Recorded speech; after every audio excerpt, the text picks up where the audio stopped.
헌정사상 첫 제1야당 대표의 영장 청구가 이재명 대표와 민주당은 격앙된 분위기입니다. 이재명 대표는 구속 사유가 없다고 강조하고 나섰고 민주당은 잠시 후 소속 의원 전원과 당원 등 1,500명이 모이는 대규모 규탄 집회를 진행합니다. 예, 이런 가운데 여당 전당대회 호남권 합동연설회에서는 첫 TV 토론 내용을 놓고 격돌하는 모습도 있었죠. 정치권 이슈들 김연아 전 의원, 서영주 더불어민주당 상근 부대변인 두 분과 이야기 나눠보겠습니다. 어서 오십시오. 안녕하세요. 안녕하십니까. 네, 말씀드린 것처럼 결국 이 제1야당 대표 영장이 청구됐는데 두 분께서는 이 모습을 어떻게 보셨는지 먼저 좀 짧게 들어보겠습니다. 먼저 말씀해 주시죠. 충분히 예견했던 사항이고요. 또 이번에 구속영장 청구 내용에 보니까 사실은 검찰이 굉장히 명확한 증거를 갖고 있다라는 또 새롭게 사실도 드러났고 제가 그 내용을 갖고 지금 언론에 공개된 것들 좀 정리해 보니까 예. 특히 이제 이원석 검찰총장도 예. 조금 이례적으로 이 구속영장 청구에 대한 보조 설명을 했는데 이원석 검찰총장의 말을 빌리자면 천문학적인 개발 이익을 부동산 개발업자와 중개업자가 나눠 갖게 만든 매우 중대한 토착 비리다. 그리고 이미 검찰은 인적 물적 증거도 충분히 확보하고 있다라고 명백하게 설명하고 있습니다. 그리고 이거는 여당 대표에 대한 수사가 아니라 여당 대표가 성남시장 시절 저질렀던 토착 비리에 대한 수사이다라는 것을 강조했고요. 예. 저는 이 단어가 결국 한마디로 정리된다고 볼 수 있는데 지방자치 권력을 사유화한 시정농단이다. 저는 명백하게 이재명 대표의 혐의를 대표하는 한 줄 문장이라고 생각합니다. 그러면서 구속영장을 청구하게 된 이유에 대해서 이렇게 설명하고 있는데 일단 수사의 비협조적인 태도, 두 번째는 일방적인 허위 변명과 범행을 부인하고 있는 점, 또 세 번째는 이를 정치 수사로 매도하고 있다는 것. 예. 사실은 이제 이재명 대표가 제1야당 대표이다 보니까 그 영향력을 가지고 관련 자기 정치인들, 의원들을 통해서 엄청난 지금 방탄을 하고 있지 않습니까? 이런 것들이 앞으로도 수사를 왜곡하거나 또 수사에 협조하지 않는 모양새로 작용할 수 있다고 본 것 같고요. 결정적으로 결제 문서를 배수기에 투기하는 등의 증거인멸 전력이 있다고 했는데 얼마 전에 이재명 대표의 측근인 정성호 의원이 정진상, 김용 등을 만나서 예. 지금 회유라고 할 수 있는 그런 특별 면회를 한 정황이 잡혔죠. 근데 점점 그 면회 때 나왔던 얘기가 지금 구체적으로 윤곽이 드러나고 있는데 어제 또 완성된 문장으로는 책임을 좀 분담하게 하고 당신 정진상이나 김용이나 이재명이나 결정적 증거가 없다고 하면 이재명이 대통령 되는 겁니다. 마음 흔들리지 마세요. 다른 알바이를 만들지 생각해 보세요. 저는 이것이 검찰에서 구속영장을 청구할 만한 증거인멸의 시도라고 보는 것 같고요. 이거는 이제 이재명 대표가 아니라 이재명 대표의 측근을 동원해서 이런 것들을 할 수 있다는 건 이재명 대표가 단순히 대선 후보였다는 이유만이 아니라 지금 제1야당의 대표이기 때문에 가능한 겁니다. 그래서 저는 이런 것들이 충분히 구속영장을 청구할 만한 사례라고 보고 있고요. 지금 이재명 대표가 내가 어디 도망간답니까? 이런 얘기를 하는데 이건 도망의 문제가 아니고 이 수사 대상, 이 수사의 중대한 사안에 초점이 맞춰져 있는 것으로 해석이 됩니다. 이재명 대표는 구속의 사유가 없다라고 말을 하고 있잖아요. 네. 이번 모습을 어떻게 좀 보셨습니까?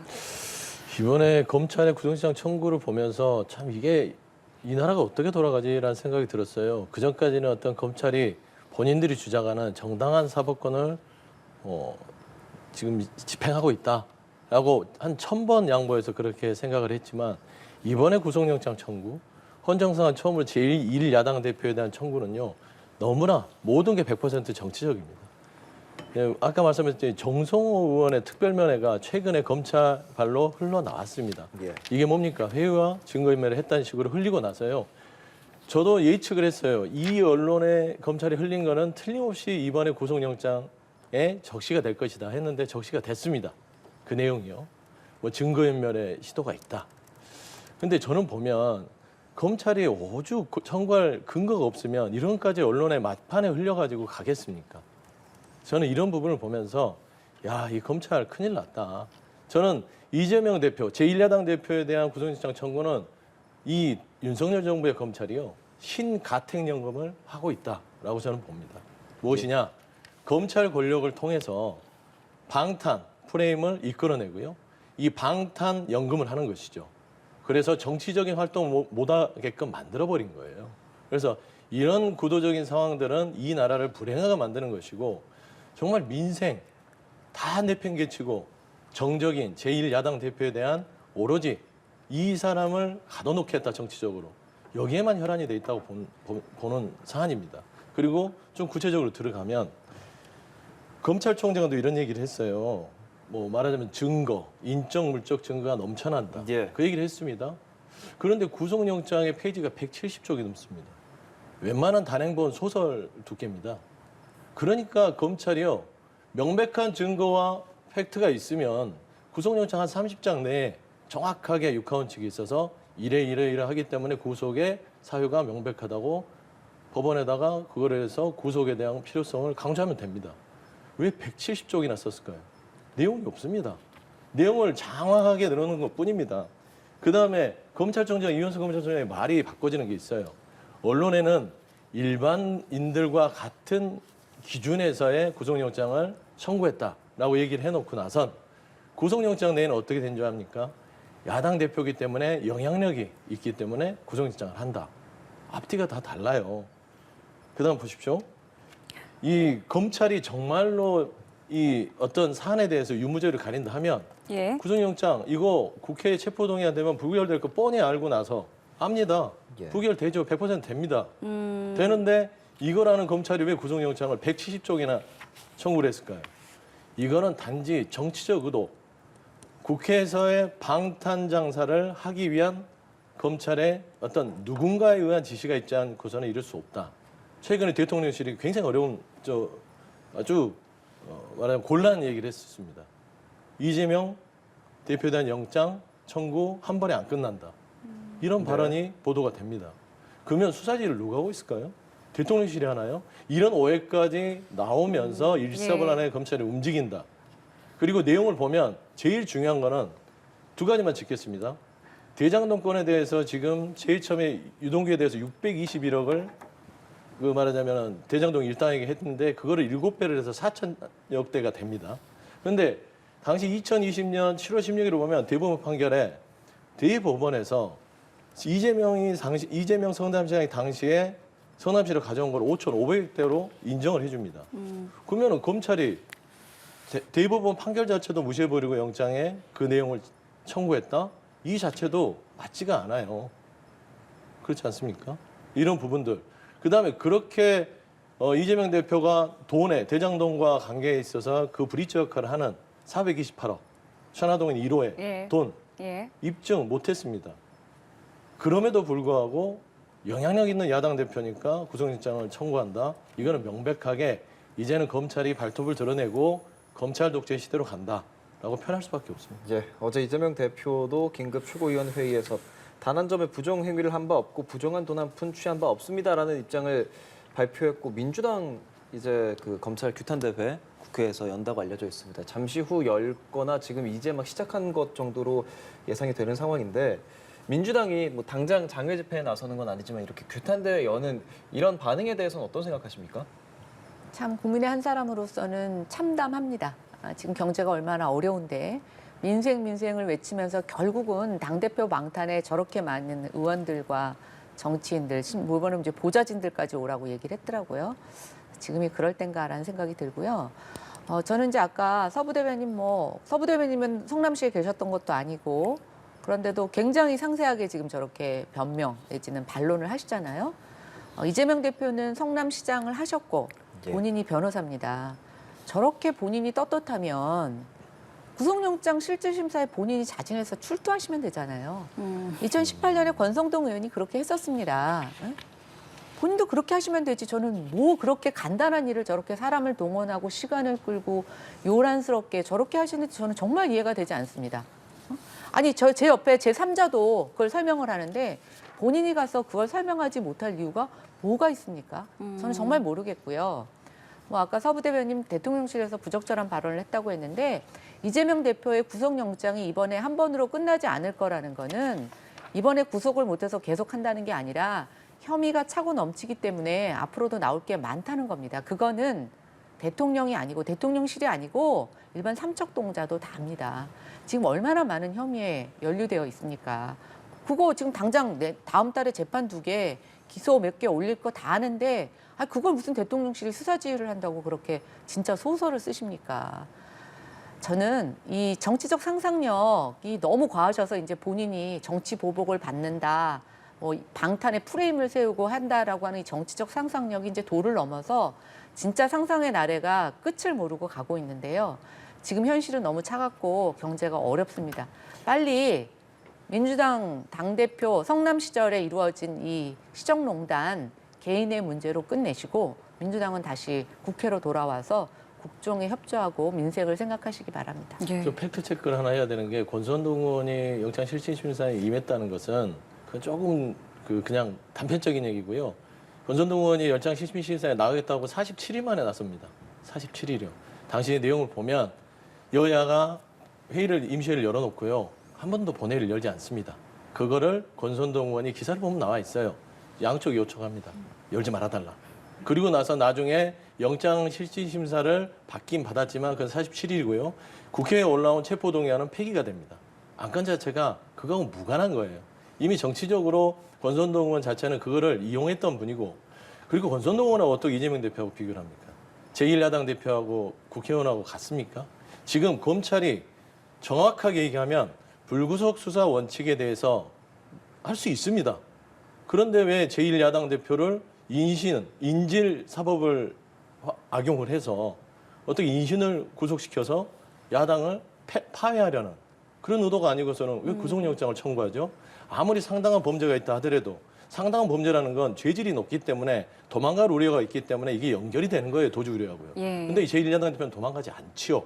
그러면 검찰의 본연의 업무는 증거와 팩트를 가지고 그 재판부에 재판을 요청하면 됩니다. 불구속 수사해서 기소를 해서 불구속 기소하고 재판부가 판단했을 때 검찰의 증거가 명백하면 법정 구속이라도 시킬 거 아닙니까? 그게 더 명확하고 객관적이잖아요.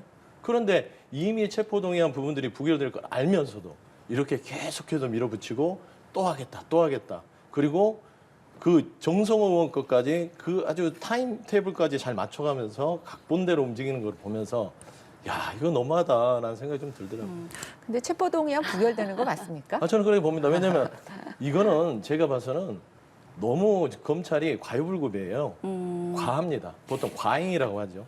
그러니까 무슨 일이든지 마찬가지만 검찰이 이런 식으로 노골적으로 야당 대표를 어떻게 해서든 잡아넣겠다라고 달려드는 것들은요. 아니, 이거는 정치권에서 여야를 막론하고 누군가에게도 갈 수 있는 예. 화살이기 때문에 예. 이런 악순환을 벌여야 된다라는 그러면은 말씀드립니다. 예, 이것과 관련해서 일단 국회에선 어떤 목소리가 나오는지를 듣고 저희가 이것과 관련한 이야기 좀 이어가 보도록 하겠습니다. 함께 좀 보겠습니다.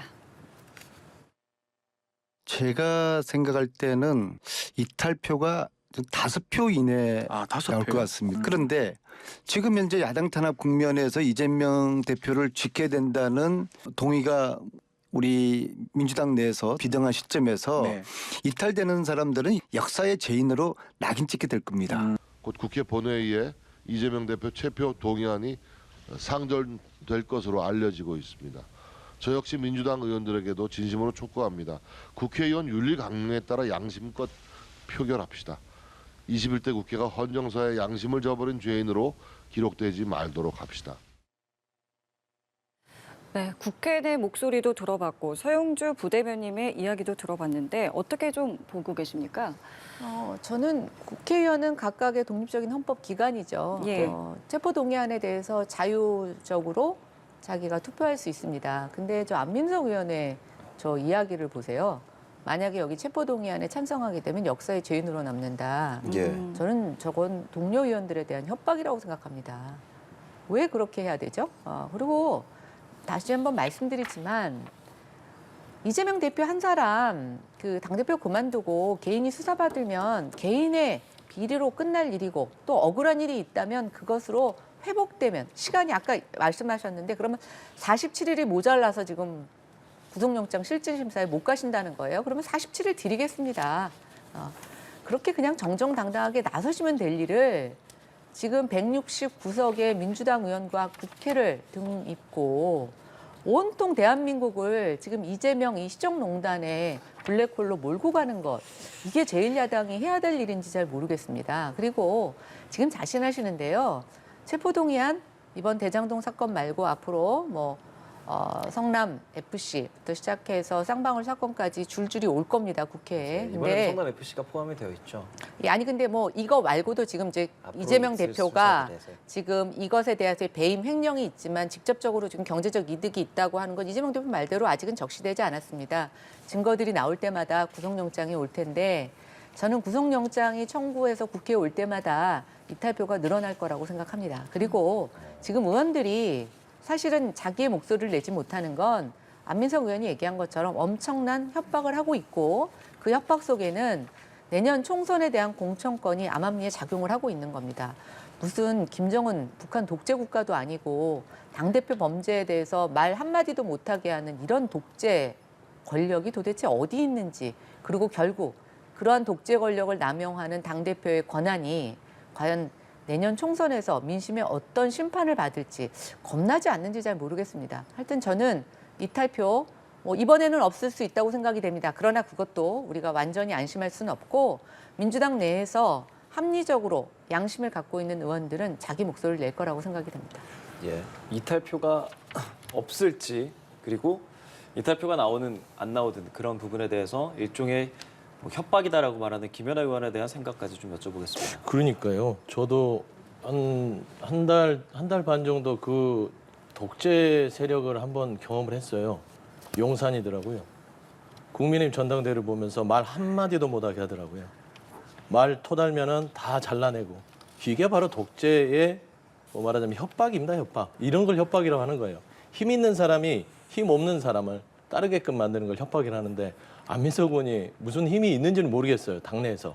중진 의원이지만 말씀한 대로 헌법기관 하나하나 의원들이 안민석 의원이 저렇게 얘기한다고 협박을 느낄까요? 아니죠. 윤석열 대통령 정도는 돼야 밑에 있는 사람들이 두려움에 떨지 않겠습니까? 저는 그래서 그 협박 부분은 아닌 것 같고요. 이탈표는 이번에 없을 거라고 이탈표는 보십니까? 없을 수밖에 없는 게 네.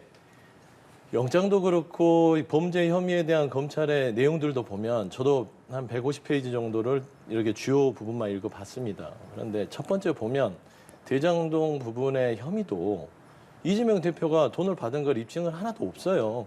그냥 대장동 일당한테 어떤 과도한 수익을 가게 해서 성남시에 피해를 입혔다라고 주장하는 거예요, 지금.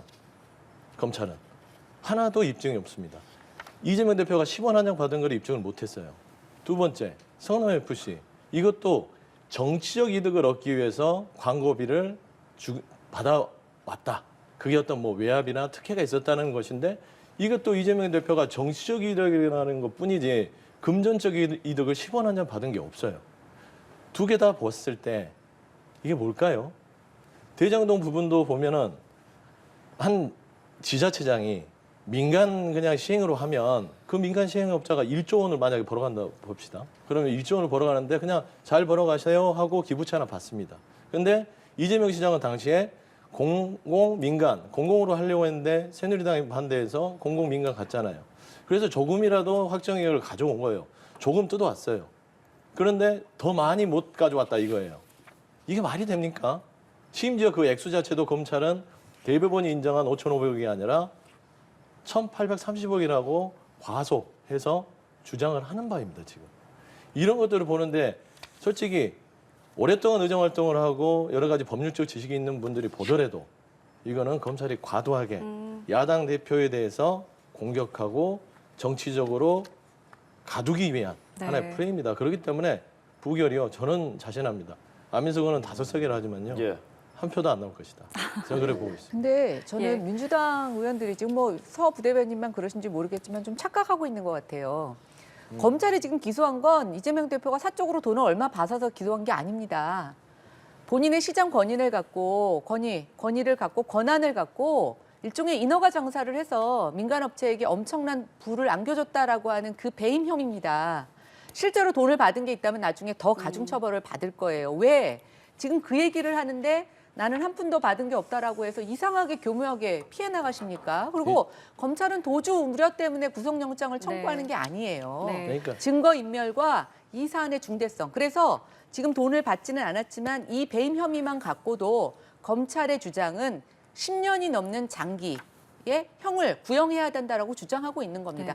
그거에 대해서 답변하세요. 돈을 가졌다고 얘기하는 게 아닙니다. 제가 알겠습니다. 저희 지금 이 얘기를 너무 오래 해가지고요. 네. 이 얘기는 사실 어제부터 쭉 나왔고 이제 앞으로도 진행될 사안이니까 그때 다시 좀 이야기를 하겠고요. 이거 좀 짧게 여쭤볼게요. 이거 정말 짧게 좀 부탁드리겠습니다. 어저께 그러니까 이재명 대표의 영장이 청구된 날에 친이낙연계 이제 싱크탱크가 김종인 전 비대위원장 만난 거 가지고 참 여러 해석들 좀 나오고 있는데 이거 좀 간단하게 부탁드릴게요. 아니 뭐 의미는 없고요. 일정이 우연찮게 또 맞았다. 그런 겁니다. 그러니까 영장을 청구하는 거를 검찰은 조율했겠어요? NI 측에서요? 그러진 않잖아요. 예. 그러니까, 미리 나왔던 이야기이기 때문에 이제 뭐 금년간 발표한다, 뭐 청구를 그러니까 하겠다라는 김종인 얘기가 나왔기 위원장 때문에. 정도 되면 일정을 잡을 때 그 일정을 맞춰서 잡지는 않습니다. 그러니까 NI계 쪽이든 누구든 간에 최근에 김종인 전 대표는 우리 민주당과도 관련이 있고요. 그리고 저분하고도 계속해서 교류하는 분들이 있습니다. 당내에서도 박영준 의원도 개인적인 친분이 있고 예. 뭐 오상훈 의원도 있으시기 때문에 이건 뭐 특별한 의미를 두는 것은 그냥 좀 뭔가 뭐 다른 의미로 분석하고 싶은 사람들이 그래 보는 것이겠죠. 예, 국민의힘 전당대회 이야기로 좀 넘어가 보려고 하는데요. 어제 전대 호남권 합동 연설회 있었습니다. 여기선 뭐 김기현, 안철수 후보 간의 공세가 치열했는데 그 현장 어떤 발언들이 있었는지 좀 보고 오시죠. 울산 KTX 역세권 시세 차익 질문에 제대로 답하지 못했습니다. 95% 할인에 팔겠다는 능글맞은 말로 그 이상 엄청난 시세 차익이 났다는 걸 오히려 인정했습니다. 김기현 후보는 1,800배 차익에 대해서 제대로 해명해야 합니다. 국민의 상식과 도덕적 기준에 맞는 해명을 하십시오. 김기현 후보. 없는 말 가짜 뉴스 막 만들어 퍼나르는 민주당식 못된 DNA가 우리 페스티벌이 될 전당대회에 횡행하고 있는 것이 참으로 안타깝습니다. 그때 다 나왔던 얘기입니다. 재탕, 삼탕, 사탕, 이제 사골탕까지 다 끓일 모양인데 민주당식 프레임을 하면서 내부 총질할 후보 여러분 용납하시겠습니까? 예, 김기현 후보에게 제기되는 KTX 역세권 시세 차익 의혹. 두 분 오시기 전에 이제 황교안 후보도 와서 저희 인터뷰하는 동안에도 이 이야기 좀 했었거든요. 오늘은 이렇게 뭐 김기현, 지금 안철수 후보의 이야기만 들었지만 어떨까요? 김기현 후보에 관련한 이 내용들이 좀 전대 어떤 리스크나 좀 방향성에 영향을 근데 미치겠습니까? 조금 그 문제 제기의 팩트가 조금 저는 논리적으로 맞지 않는다는 생각을 했어요. 네. 일단 아직 저 땅을 처분한 게 아닙니다. 실현이 되지 않은 이익이에요. 이게 가치에 대해서 그만큼 올랐다고 하는 건데 그 이유도 KTX 노선이 이제 원래 멀리 가다가 김기현 후보가 갖고 있는 땅 근처로 왔다는 건데 예. 기본적으로 고속철도가 지나가면 그 땅의 용지는 사실은 가치가 떨어집니다. 소음 들리잖아요. 그러니까 일정 부분 그 안에 예를 들어서 이게 도시 지역이거나 뭔가 개발이 된 지역이라면 가치가 오를 수 있는데 이건 사실 농지고 그냥 허벌판이에요. 여기 무슨 가치가 오르는 그냥 남들이 그것에 대한 기대감을 반영했을 뿐이지 그 이익을 실현한 것도 아닙니다. 그리고 이 도로 관련 노선이 휘는 건요. 정말 많은 이유가 있습니다. 저희 쪽도 그런 거 맞는데 국회의원이 끌어서 이리저리 옮기는데 그게 국회의원의 사익이 아니라 지역 주민들이 그렇게 요구하고 또는 특정 지역 같은 경우는 도시를 지날 때 이 소음 같은 게 우려가 있으니까 그거를 사람이 살지 않는 지역으로 빼기도 합니다. 그런 어떤 그 당시의 상황에 대해서 아무런 지금 뭐 얘기도 없이 무조건 가치가 1,800배 올랐다? 사실 농지라는 거는 정확한 가치 측정도 어렵습니다. 그래서 저거는 저는 그냥 그 전당대회를 하기 위해서 또 양희원영 의원이 과거에 제기했다가 그때 유야무야 끝난 얘기입니다. 그러니까 계속 지금 경쟁이 치열해지다 보니까 상대방의 어떤 네거티브를 강화하기 위해서 나온 얘기고 또 이제 황교안 대표가 제기한 문제인데 안철수 후보가 또 이걸 갖고 더 주장을 하시더라고요. 그래서 예.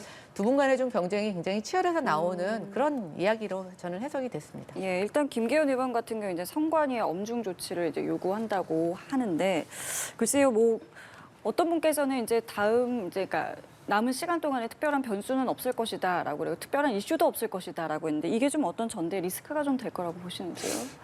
저는 이제 양당의 전당대회를 보면요, 과열되다 보면 네거티브도 하고 뭐 정책 설명도 하지만 네거티브가 아무래도 조금 자극적이잖아요. 네. 듣게 되고.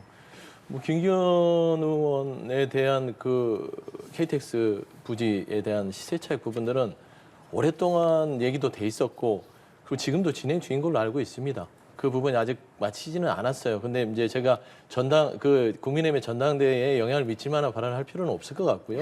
예. 하지만 이제 저는 조금 아쉬운 것들이 그래도 이 국민의힘이 집권 여당 아닙니까? 집권 여당의 당 대표라는 건 국정 운영의 중심을 잡아야 될 분들이에요. 그러면 조금 저는 좀 이게 뭐 너무 교과서적인 얘기인 것 같지만 뭔가 어떤 정치의 비전을 던지는 좀 목소리를 냈으면 좋겠어요. 예를 들면 여당 내에서만 싸우지 말고 야당하고에 대한 화합, 여야의 어떤 두 날개축으로 이 나라를 어떻게 이끌어갈 것인가에 대한 국정 비전 같은 거. 윤석열 정부가 1년 내내 1년이 돼가지만 국정 비전을 보여준 적이 없으니까 그거를 못 보여주면 누가 그거를 보완해야겠어요. 집권 여당이 국민의힘이 그런 걸 보완해야 되지 않겠습니까? 그런 게 바로 당정이거든요. 근데 그런 얘기는 하나도 나오지 않고 지금 돈을 얼마 벌었네, 당신은 윤심이네, 당신은 민주당 DNA가 어쩌네. 근데 저는 하나 제일 궁금한 게요. 여당이잖아요. 민주당하고 싸울 필요 없습니다. 아직 야당 아니잖아요. 야당 때는 원래 여당하고 싸우는 거예요. 민주당은요, 국민의힘한테 싸우고 비판하고 싸우는 게 야당의 역할입니다. 하지만 국민의힘은 여당이잖아요. 그럼 민주당을 비판하고 민주당하고 싸울 필요가 없어요. 중요한 거는 이 정말 우리 국민들이 힘들게 하는 이런 실정들과 싸워야 된다라는 측면에서는 정말 이런 네거티브보다는 조금 국정 비전을, 이 윤석열 정부가 갖지 못한 국정 비전을 보여줬으면 좋겠다. 라는 좀 말씀드리고 싶습니다. 제가 좀 첨언을 드리자면 지금 국민의힘은 여당이긴 하지만 야당과 싸워야 합니다. 왜냐하면 169석의 거대 야당이 발목을 잡고 지금 뭐든지 꼬투리 잡아서 못하게 하는데 이 거대 야당을 바꿔놓지 않으면 국민의힘이 뭘 할 수 있겠습니까? 예. 그래서 저는 다시 한번 말씀드리지만 국민의힘은 내부하고 싸울 일이 아니고 여전히 민주당과 싸워서 이 의회 독재 권력을 깨부셔야 합니다. 알겠습니다. 저 오늘 두 분 말씀은 여기서 마무리 짓겠습니다. 지금까지 김연아 전 의원, 서영주 더불어민주당 상근부대변인과 함께했습니다. 고맙습니다. 고맙습니다.